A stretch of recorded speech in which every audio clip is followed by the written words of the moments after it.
Morning students and welcome to excellence classes.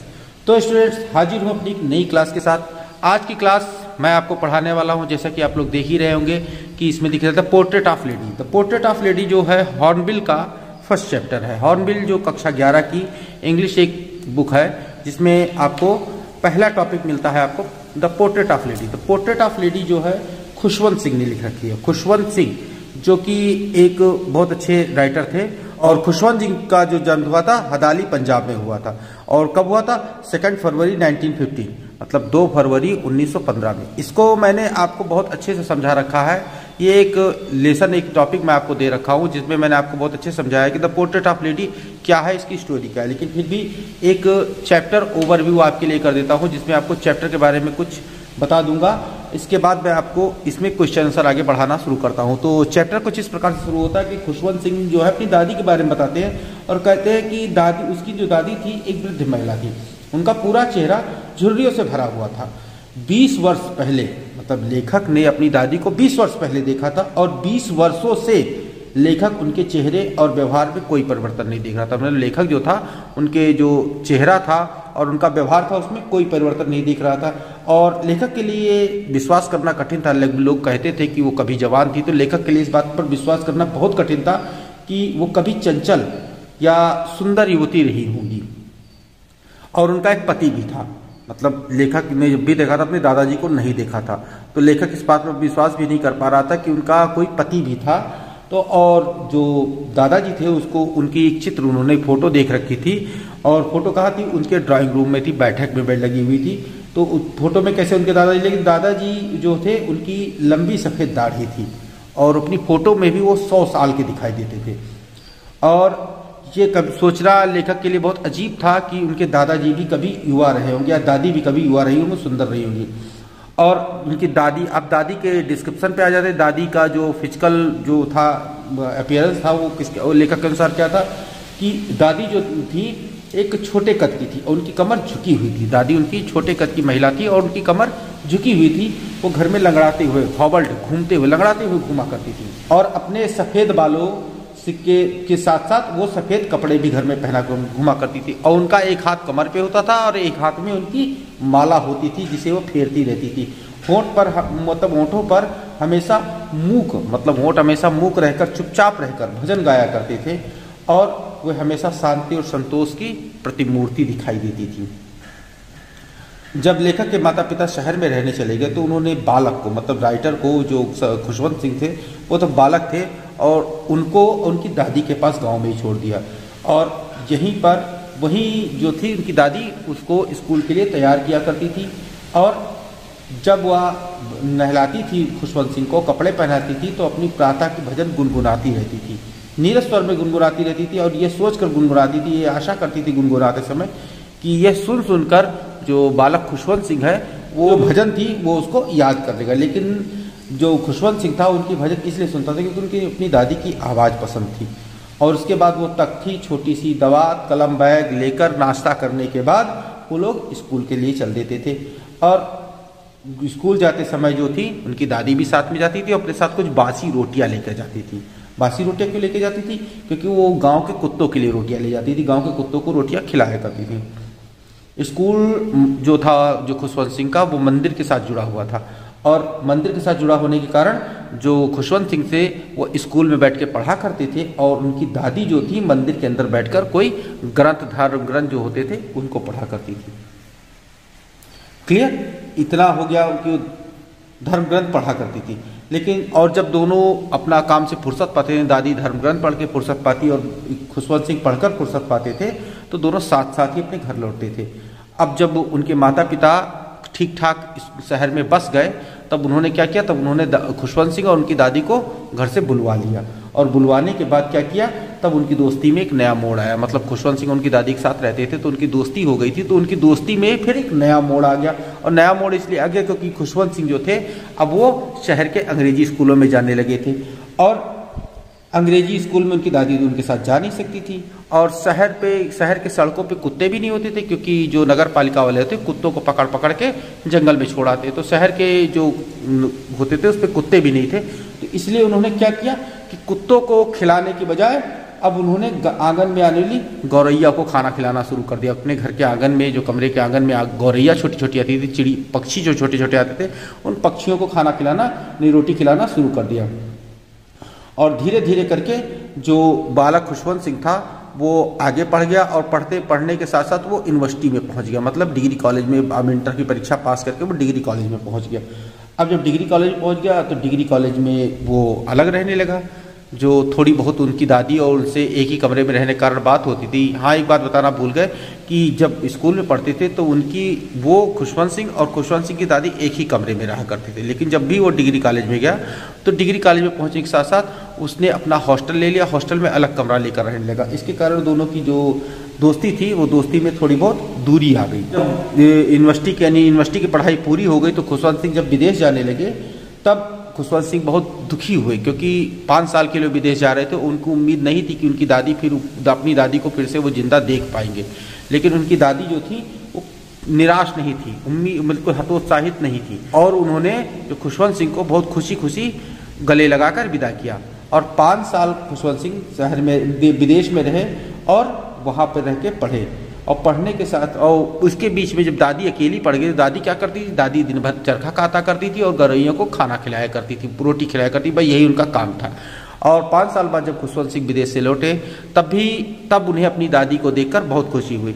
और उस दिन दादी ने क्या किया, उस दिन दादी ने अपने जो कोई भी काम था, जो रोजमर्रा का काम था, जैसे भजन करने का काम, वो भजन करने के काम को छोड़ दिया और एक फटी पुरानी सी ढोलक ले आई। और ढोलक लेकर उन्होंने पूरी कई घंटों तक गाने गाए। जब घर वाले जाके रोके उनको कि अब रुक जाइए, अदरवाइज आपकी तबीयत खराब हो जाएगी, तब उनकी दादी ने उनका कहा माना, गाना गाना तब रोका। और साथ ही साथ जब वो गाना गा के फुर्सत पाई तो सुबह उनको बुखार आ गया। और बुखार आने का जब डॉक्टर आए तो डॉक्टर ने कहा कि थोड़ा सा बुखार है, ठीक हो जाएगा। लेकिन उनकी दादी जानती थी कि अब उनका अंत समय नज़दीक है, और इसीलिए उन्होंने किसी भी घर वाले से बात करनी बंद कर दी। और अपनी जो माला हाथ में लिए रहती थी वही माला वो फेरती रही, भजन करती रही। भजन करते करते वो मर गई, शांतिपूर्वक भजन करते करते वो मर गई। और जब वो मर गई तब जिन गौरैयों को खाना खिलाती थी वो गौरैया उनको अंतिम विदाई देने आई।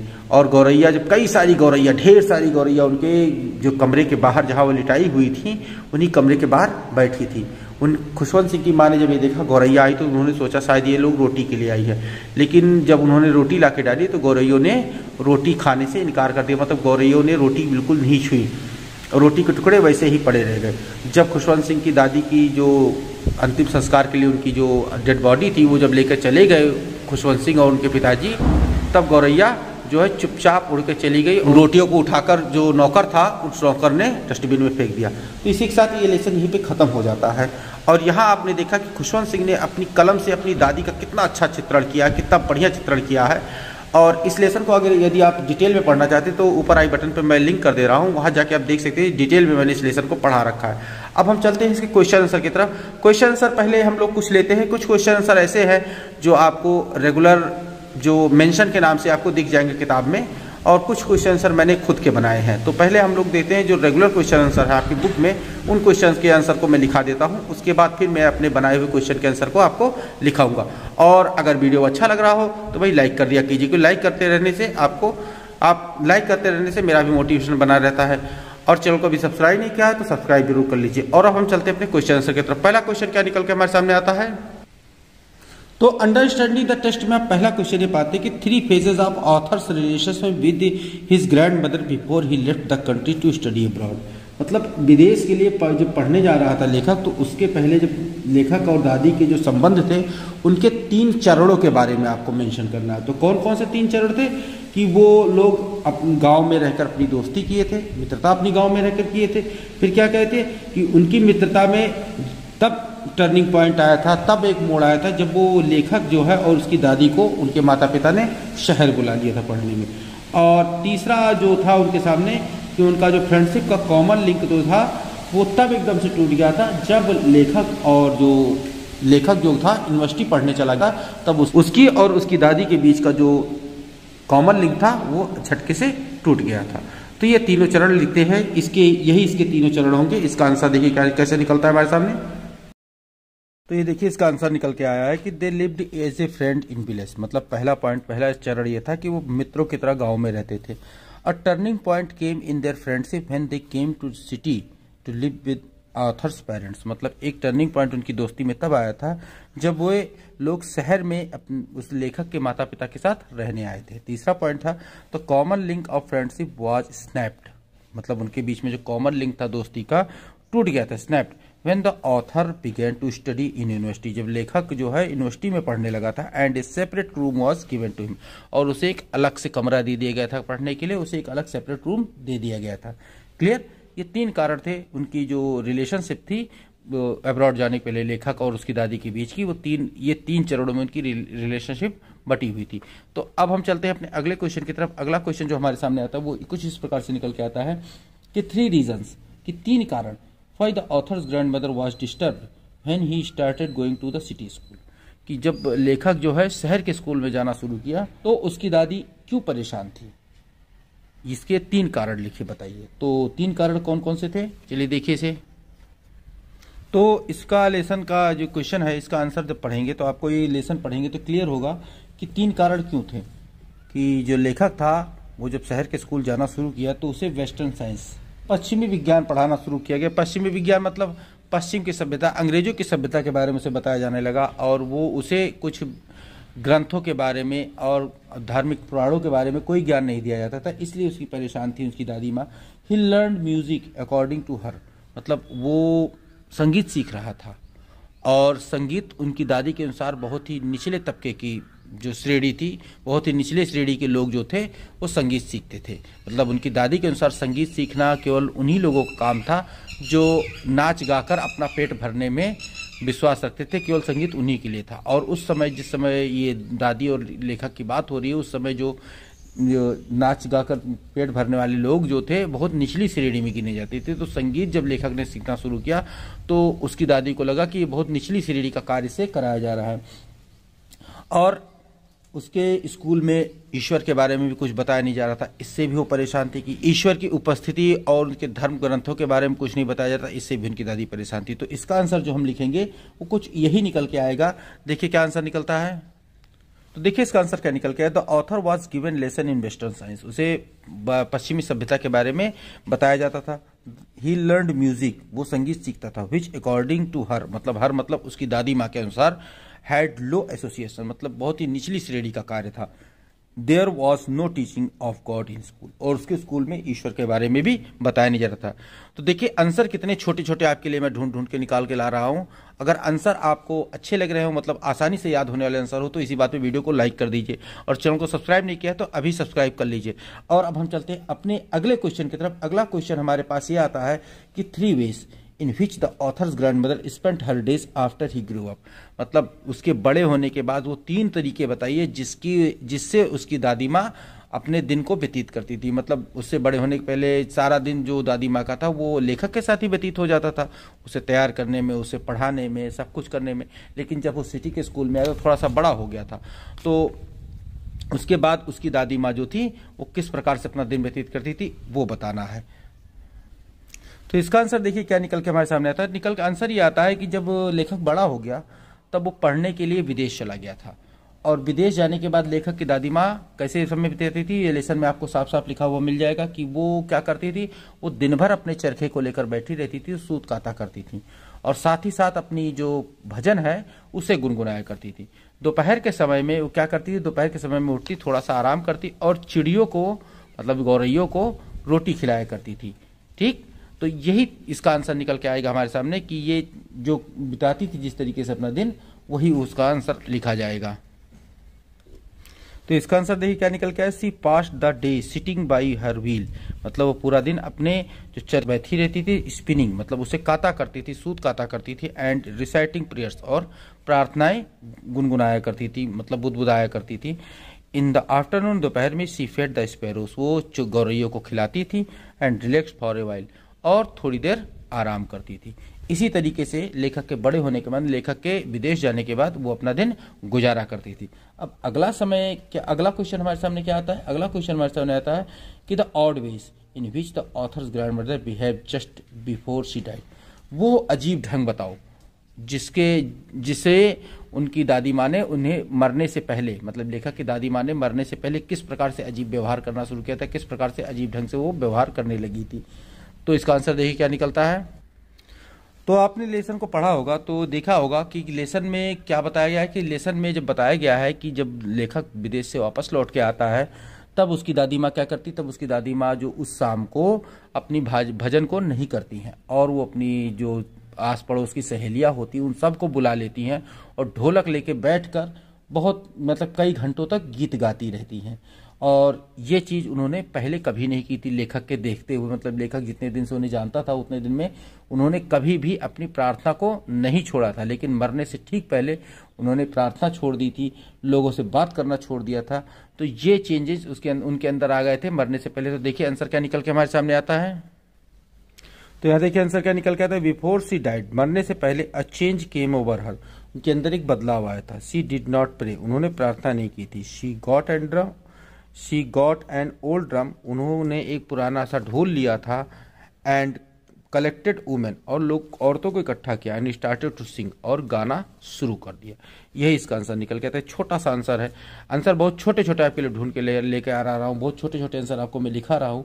ये आंसर इतने छोटे आराम से लिखे जा रहे हैं कि जो 11वीं की लेवल का आंसर है उस जो आपकी क्लास में आपने पढ़ा होगा उनसे बहुत ही छोटे आंसर मैं आपसे लिखा रहा हूं और पूरे क्वेश्चन का आंसर आपको मैं दे रहा हूं। तो अगर आंसर आपको अच्छे लग रहे, छोटे हों, तो वीडियो को लाइक कर दिया कीजिए। और अब अगले क्वेश्चन की तरफ हम चलते हैं। अगला क्वेश्चन है कि the ways in which the sparrows expressed their sorrow when the author's grandmother died. अब वो बताओ कि जब गौरैयों ने अपना दुख जाहिर किया था, मतलब लेखक की दादी माँ के मरने पर गौरैयों ने किस प्रकार से अपना दुख जाहिर किया था। तो ये लेसन को देखिए, तो लेसन में साफ साफ ये चीज लिखी हुई है। तो आप जब लेसन को पढ़ेंगे तो लेसन में देखेंगे कि लास्ट में जब लेखक आते हैं, खुशवंत सिंह जब अपने घर में आते हैं दादी माँ के अपनी डेड बॉडी को उठाने, तब देखते हैं क्या है कि उनके बरामदे में आंगन सैकड़ों हजारों गौरैया बैठी हुई हैं। और ये देखकर जो खुशवंत सिंह की माँ है वो सोचती है कि शायद गौरैया अपने समय पर भोजन के लिए आई हुई, क्योंकि दादी माँ उन्हें रोज भोजन कराती थी। तो क्या करती है, वो लाती हैं कुछ रोटी के टुकड़े और उन गौरैयों के बीच में डाल देती है। लेकिन गौरैया जो होती हैं वो उस रोटी के टुकड़ों को देखती तक नहीं है और चुपचाप बैठी रहती है। और जब जैसे ही खुशवंत सिंह अपनी दादी माँ की डेड बॉडी लेकर जाते हैं, वैसे ही गौरैया चुपचाप बिना कुछ खाए हुए उड़ जाती है। तो इस तरीके से जो गौरैया थी, चिड़िया थी छोटी छोटी, उन चिड़ियों ने अपना दुख जाहिर किया था। तो इसी को हम अपना आंसर बनाते देखते हैं आंसर में क्या निकलता है। देखिए आंसर क्या निकल गया, 1000 of sparrow set on the floor, कि हजारों गौरैया जो थी फर्श पे बैठी हुई थी। दे वर नॉट क्रिपिंग, वो चू चू भी नहीं कर रही थी। Author's mother threw some pieces of bread, कि ऑथर्स की जो माँ थी, लेखक खुशवंत सिंह की जो माँ ने कुछ रोटी के टुकड़े फेंके। They did not eat them, उन्होंने नहीं खाया, यानी गौरैयों ने उस रोटी के टुकड़ों को नहीं खाया। When they carried grand mother's corpse, और जब वो दादी माँ की लाश को लेके गए, दे फ्लू अवे क्वाइटली, वो शांतिपूर्वक उड़ गई। तो इस प्रकार से जो गौरैया थी उन्होंने अपना दुख जाहिर किया था लेखक की दादी माँ के मरने पर। अब अगला क्वेश्चन हम जो लेते हैं वो क्वेश्चन है कि आप the author's grand mother was a religious person, मतलब लेखक की दादी जो थी बहुत ही धार्मिक विचारों वाली थी। What are the different ways in which we come to know this, और वो क्या तरीका है जिससे हम लोग ये जान सकते हैं कि वो एक धार्मिक औरत थी। तो लेसन को पढ़िए, तो लेसन में देखिए क्या निकलता है हमारे सामने। तो आंसर कुछ ये निकल के आता है कि जैसे जो हम लोगों को लेसन को पूरा पढ़ा, लेसन को पढ़ने के बाद हमारे सामने 3 लाइनें आई जिनसे ये पता लगता था कि लेखक जो खुशवंत सिंह की दादी माँ थी वो एक धार्मिक महिला थी। कैसी थी कि she always keep rosary bead in her hand and tell prayers, मतलब वो अपने हाथ में एक जो मनकों की माला रखती थी, हमेशा मनकों की माला रखती थी और अपनी प्रार्थना वो गुनगुनाती थी, बुदबुदाया करती थी। इससे पता चलता है कि वो एक धार्मिक महिला थी। She goes to temple daily, वो रोज मंदिर जाती थी, इससे पता चलता है कि वो धार्मिक महिला थी।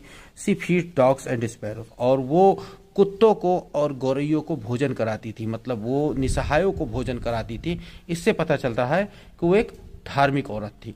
अब हमारा जो एनसीईआरटी की बुक है, इस बुक के सारे क्वेश्चन अब खत्म होते हैं। अब हम चलते हैं, कुछ एक्स्ट्रा क्वेश्चन और हैं जो आपको आपकी इस लेसन को समझने में और सहायक सिद्ध होंगे। तो उनको अब हम लोग क्वेश्चन के आंसर को देखते हैं कि क्या क्या क्वेश्चन हमारे सामने आते हैं।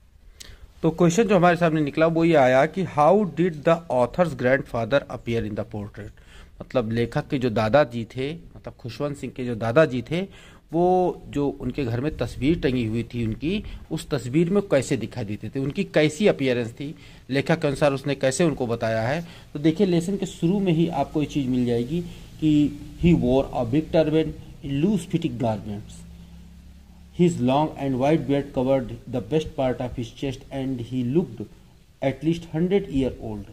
He did not look sort of person who had wife or children. He looked as if he could only lots and lots of grandchildren. मतलब ये लाइनें आपको लिखी हुई मिल जाती। इसमें आपको बताया गया है कि उनके जो दादाजी थे वो एक बड़ी सी पगड़ी, ढीले ढाला कुर्ता पहन रखा था, ढीले ढाला परिधान पहन रखा था और वो देखने में 100 साल के ही लगते थे। उनको कभी देख के लगा नहीं था कि वो उनके पत्नी उनके बच्चे भी रहे होंगे। उनको फोटो तस्वीर में भी उनके देखकर लेखक यही सोचता था कि इनके हमेशा से ही नाते पोते रहे होंगे, मतलब ये हमेशा से दादाजी टाइप के रहे होंगे। तो यही इसका आंसर निकलता है। आंसर देखिए क्या लिखते हैं हम। तो इसका आंसर देखिए क्या निकला कि द ऑथर टोल्ड, लेखक बताता है that his grandfather look like a grandfather in his portrait, मतलब उसके दादाजी तस्वीर में भी दादाजी नजर आते थे। बिकॉज क्योंकि he looks about 100 year old, क्योंकि वो 100 साल के लगभग दिखाई देते थे। एंड वोर अ टर्बन, एक पगड़ी पहन रखी थी। And loose garment in his portrait, और अपनी तस्वीर में उन्होंने एक ढीला ढाला कपड़ा पहन रखा था। क्लियर। तो अब हम चलते हैं अगले क्वेश्चन की तरफ। अगला क्वेश्चन देखते हैं हमारे सामने क्या निकल के आता है। तो अगला क्वेश्चन निकला, as for my grand mother being young and pretty the thought was almost revolting, explain this sentence. इस सेंटेंस को आप, यदि आपने उस लेसन को पढ़ा है और ध्यान से पढ़ा है तो उसमें देखिए कि शुरू में ही आपको बताया गया है कि लेखक जो था जब से उनको अपनी दादी माँ को देखा तब से एक बूढ़ी औरत ही देखा था, इसीलिए उसको इस बात पे विश्वास नहीं हो रहा था कि कभी वो यंग भी रही होंगी, कभी वो सुंदर भी रही होंगी। इसीलिए उसने इस बात को कहा था कि जहाँ तक मेरी दादी माँ के जवान और सुंदर होने की बात है तो वो यह विचार मेरे लिए एक विरोधाभास विचार था, क्योंकि जब से लेखक ने अपनी दादी माँ को देखा था तब से वो एक बूढ़ी औरत ने बूढ़ी औरत के रूप में देखा था। तो यही इसका आंसर होगा। देखिए आंसर क्या निकलता है हमारे सामने। तो यहाँ इसका आंसर देखिए क्या निकला है कि the author always saw his grand mother as a old lady, जो लेखक था उसने हमेशा अपनी दादी माँ को एक बूढ़ी औरत के रूप में देखा था। She never saw him young so he could not believe this thought, और उसने कभी अपनी दादी माँ को जवान नहीं देखा था, इसलिए वो इस विचार पे विश्वास नहीं कर सकता था कि वो कभी जवान और सुंदर रही होंगी। यही इस लाइन का मतलब है, यही इस लाइन का एक्सप्लेनेशन है। तो अब हम चलते हैं अपने अगले सेंटेंस की तरफ। तब तक उम्मीद करता हूँ कि सारे सेंटेंस क्वेश्चन आप नोट कर रहे होंगे, क्योंकि क्वेश्चन आप अगर नोट करके रखेंगे तभी आप आगे चल के समझ पाएंगे, क्योंकि क्वेश्चन बहुत ही आसान इनके आंसर लेके आते हैं। इतने आसान आंसर आपको कभी क्लास में नहीं पढ़ाए जाएंगे। कुछ अलग से क्वेश्चन जो मैं लेके आया हूँ, ये सारे क्वेश्चन जो अलग से क्वेश्चन है ये आपको खाली इसी चैनल पे और मेरे जो एक्सीलेंस क्लास की वीडियो है इसी पे आपको मिलने वाले, क्योंकि अदर क्वेश्चन आपको कहीं और मिलने वाले नहीं। अदर वीडियो में आपको क्या करेंगे, एनसीईआरटी के जो क्वेश्चन होंगे उन्हीं का आंसर आपको दे देंगे, बस हो गया काम, आप जाइए आप अपने घर। लेकिन यहाँ पे मैं आपको कुछ अदर क्वेश्चन भी दे रहा हूँ जिससे आपको इस लेसन को पढ़ने में और भी आसानी हो। तो वीडियो को लाइक जरूर कर दीजिए, चैनल को सब्सक्राइब करके रखिए, क्योंकि इसमें जो लेसन अभी मैंने क्वेश्चन आंसर की सीरीज शुरू की है इसमें हर क्लास का, हर लेसन का क्वेश्चन आंसर मैं आपको देने वाला हूँ। तो चैनल को सब्सक्राइब करके रखेंगे, साथ ही साथ बेल नोटिफिकेशन ऑन करके रखेंगे, तभी मेरे वीडियो आप तक सबसे पहले पहुँचेंगे। तो अब हम चलते हैं अपने अगले क्वेश्चन की तरफ। अगला क्वेश्चन देखते हैं हमारे सामने क्या आता है। तो अगला क्वेश्चन निकला कि draw a comparison between village school education and city school education, मतलब गांव के स्कूलों की पढ़ाई और शहर के स्कूल की पढ़ाई के बीच में आपको एक कंपैरिजन बताना है, एक उसमें बताना है, तुलना करनी है। तो क्या तुलना थी शहर और गांव के स्कूल की पढ़ाई में? गांव का स्कूल जो था एक मंदिर से सटा हुआ था और वहाँ पे ईश्वर के बारे में बताया जाता, धर्म ग्रंथों के बारे में बताया जाता था। जबकि शहरों के स्कूल में क्या था, वहाँ पे वेस्टर्न साइंस पढ़ाई जाती थी, वहाँ पे म्यूजिक पढ़ाया जाता था, जो कि उसकी दादी माँ के अनुसार बहुत ही जो था निचली श्रेणी का कार्य था। तो यही इन दोनों के बीच के कंपेरिजन थी। तो इसको देखिए आंसर में क्या निकलता है हमारे सामने। तो यहाँ देखिए इसका आंसर क्या निकलता है। In the village school children taught by priest, गांव के जो स्कूलों में थे वो पुजारियों द्वारा बच्चे पढ़ाए जाते थे। So they focused on religious education, इसीलिए जो वहाँ के शिक्षक थे वो धार्मिक शिक्षा पे ज्यादा विश्वास करते थे, धार्मिक शिक्षा पे ज्यादा फोकस करते थे। वाइल जबकि in the city school children were taught by English teacher, और जबकि शहरों के स्कूलों में जो थे बच्चे जो थे अंग्रेजी अध्यापकों द्वारा पढ़ाए जाते थे, इसीलिए वे उनको पश्चिमी विज्ञान पढ़ाते थे, मतलब अंग्रेजों का विज्ञान पढ़ाते थे और अंग्रेजी पढ़ाते थे। कंपैरिजन बहुत बड़ा है, कई सारे पॉइंट इसमें लिखने पड़ेंगे, लेसन आंसर बहुत बड़ा हो जाएगा, लेकिन ज़्यादा आंसर को मैंने इसमें कवर करने की कोशिश की है कि कम शब्दों में अच्छे आंसर आपको। तो अब हम चलते हैं, आगे बढ़ते हैं और आगे देखते हैं कौन सा क्वेश्चन हमारे सामने आता है। तो अगला क्वेश्चन क्या निकल के आता है, why did the grand mother take to feeding sparrows in the courtyard of the city house. मतलब शहर के घर में जो दादी माँ थी वो गौरैयों को खाना खिलाती थी। तो लेसन को आप पढ़ेंगे तो देखेंगे जो दादी माँ थी वो गांव में जब भी जाती थी अपने मंदिर में, वो कुत्तों के लिए रोटी लेकर जाती थी, और वो एक रिलीजियस एक धार्मिक और महिला थी, तो कुत्तों को रोटी खिलाया करती थी, रोज खिलाया करती थी। लेकिन एक दिन जब उसके बच्चों ने, मतलब लेखक के माता पिता ने जब उन दोनों को अपने शहर के इस घर पे बुला लिया, तो वहाँ तो कुत्ते सड़क पे होते नहीं थे, तो उन्होंने क्या किया, उन्होंने वहाँ पे गौरैयों को खाना खिलाना शुरू कर दिया। तो यहाँ इसका आंसर निकलेगा कि जब वो शहर गई तो वहाँ पे खिलाने के लिए कुत्ते तो थे नहीं, क्योंकि कुत्तों को रोटी रोज खिलाया करती थी, तो इसीलिए उन्होंने वहाँ पे गौरैयों को खाना खिलाना शुरू कर दिया। तो आंसर देखिए क्या निकलता है। तो यहाँ देखिए इसका आंसर क्या है, when author and his grand mother went to city, जब लेखक और उसकी दादी माँ शहर गए, and author's grand mother use to feed the dogs in her village, और लेखक की दादी माँ जो थी अपने गांव में कुत्तों को खाना खिलाया करती थी, रोटी खिलाया करती थी, बट लेकिन there were no dogs on the city road, लेकिन सड़कों की जो शहर की सड़कें थी उन पर कुत्ते नहीं थे। सो इसलिए she started to feed the sparrows in the courtyard of their city house, और इसीलिए उन्होंने उनके घर में, अपने घर में जो आंगन में गौरैयों को रोटी खिलाना शुरू कर दिया था। क्लियर। तो उम्मीद है कि ये जो क्वेश्चंस हैं, इन क्वेश्चन के आंसर आपने अभी तक नोट कर लिए होंगे, और साथ ही साथ आपको वो सारे आंसर क्लियर हो गए होंगे, और इन आंसर के माध्यम से आपको लेसन भी क्लियर हो गया होगा, और लेसन की समरी जो शुरू में बताई थी उसे आप ठीक से समझ लीजिए। और साथ ही साथ ऊपर आई बटन पे इस लेसन का पूरा डिटेल में मैंने जो एक्सप्लेन कर रखा है वो उसका लिंक है, वहां जाके उस आई बटन से उस वीडियो को पूरा देख लीजिए और इस लेसन के इस क्वेश्चन के आंसर को नोट कर लीजिए। और आशा करता हूं कि ये क्वेश्चन आंसर आपको कभी तक नहीं, यदि इन क्वेश्चन से अतिरिक्त आपके पास कोई क्वेश्चन है तो आप मुझे कमेंट बॉक्स में उन क्वेश्चन के आंसर को लिख भेजिए। निश्चित ही मैं आपको उन सारे क्वेश्चन का आंसर आपको एक वीडियो बनाकर दे दूंगा, या फिर अगर एक दो क्वेश्चन होंगे तो उनको कमेंट में ही सीधे उनका आंसर मैं दे दूंगा। यदि वीडियो अच्छा लगा हो तो लाइक, मैं बार बार कहता हूँ लाइक तो आपने कर ही दिया होगा, अगर नहीं किया है तो अभी लाइक कर दीजिए, क्योंकि इस चैनल पे आपको एक से बढ़कर एक अच्छे कंटेंट मिलते रहते हैं। और चैनल को सब्सक्राइब नहीं किया तो सब्सक्राइब भी जरूर कर लीजिए, और साथ ही साथ बेल नोटिफिकेशन भी ऑन कर दीजिए, क्योंकि मेरे आने वाले सारे वीडियो आपकी क्लास के लिए बहुत ही हेल्पफुल होने वाले हैं। तो चैनल को सब्सक्राइब करके और बेल नोटिफिकेशन को ऑन कर दीजिए। तो मिलते हैं अपने नेक्स्ट वीडियो लेक्चर में। Till then stay tuned with our channel, keep watching, keep running, take care, thank you and bye.